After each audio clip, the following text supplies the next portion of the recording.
Right now, we're continuing to follow the trial of the former Idaho State Trooper who is accused of killing his wife. Today at noon, the jury has started deliberation. The weather is wonderful yet again for this first day of the spring season. We'll show you how close to record highs we're forecasting today. All right, basketball fans, they are going mad as around 50 million people are filling out their March Madness brackets, trying their best to predict who will win it all. We have more on the big dance coming up at 12:15. Hi everyone, so good to see you on this Tuesday. Welcome to KREM 2 News at noon. I'm Laura Papetti, and because it is so beautiful outside, and I think so many people are enjoying that nice weather, we're going to get right to it with meteorologist Thomas Patrick. Thomas, it looks fantastic out today, but things are changing. Yeah, it feels fantastic out today, Laura. Yet again, we are on pace for near record highs, if not above the record highs for today, just as we were yesterday. In fact, right now it's 62 degrees. It is 1 degree warmer than it was 24 hours ago. We hit 69, a record high yesterday, so we might get to 70 and a record high for today as well. I mean, how stunning is this?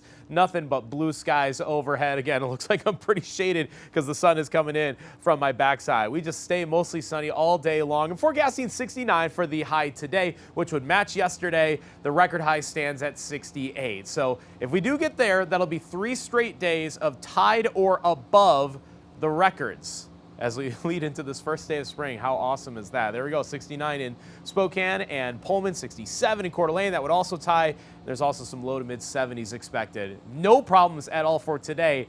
The big changes come by this weekend and next week as we trend towards a cooler, much wetter forecast. In fact, we've got some quite rainy days, and we've got some days cold enough where that rain could even be snow at low elevations. Hard to think about snow when it's this warm and sunny outside, but that's how wild this week of March is going to be. So we'll break down that extended forecast coming up. Jury deliberations are underway in the case of a former Idaho State Police Trooper who is accused of killing his wife 3 years ago. Those deliberations began at 9 o'clock this morning in Coeur d'Alene. Both sides presenting their closing arguments yesterday, and the Kootenai County judge presiding over the trial also revoked Howard's bond. So the action came after Howard was arrested at the Spokane airport over the weekend.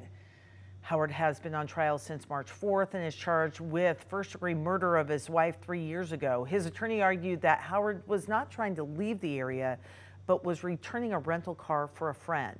He will now remain in the county's custody through the duration of the trial. Howard's defense attorney also argued Monday that news coverage of his arrest may have tainted the jury's view, but the judge ultimately ruled that the jury would remain on the case. Prosecutors also told the judge that at the time of the arrest, there was a gun in Howard's car. We have a crew at the courthouse right now, and we'll be bringing you updates when we get them. And a Spokane County judge has dropped assault charges against a man involved in a deadly shooting in Airway Heights. We're not showing his court appearance since he is no longer being charged. Airway Heights police say Divine Bullard shot and killed a man after a heated argument back in February. One of the men in that argument says he was scared for his life and pepper sprayed Bullard. Bullard argues he acted in self-defense. He says he only shot several times after he was pepper sprayed. Bullard's girlfriend spoke on his behalf back in February. Those men, 6 to 7 of them, came to my porch with my baby girls in that house. Nobody talks about that. That man kept them from coming into my home. The judge agreed to drop all charges after the prosecuting attorney said she found evidence negating the allegations against him. A bill that would prevent local governments in Idaho from creating regulations related to knives is moving forward. The bill passed Senate committee yesterday, and the legislation would bar the creation of rules regulating the transportation, possession, sale, transfer, or use of a knife or knife-making components.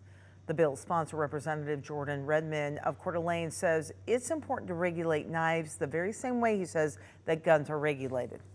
Idaho has preemption law for the protection of firearms from local regulation, and we need to do the same for knives. It's important to realize that knives are arms and protected by the Second Amendment, and if we are protecting firearms, we should do the same by protecting knives that are carried all day by many of our constituents. Representative Redmond says the bill has several exceptions, including schools, courthouses, law enforcement facilities, and correction facilities as well. The bill now heads to the Senate floor. And new numbers today. Spring enrollment is up for the University of Idaho for the 6th straight semester. The U of I reports total enrollment is up nearly 6%, with more than 11,000 students. This marks the largest spring enrollment at U of I in at least a decade.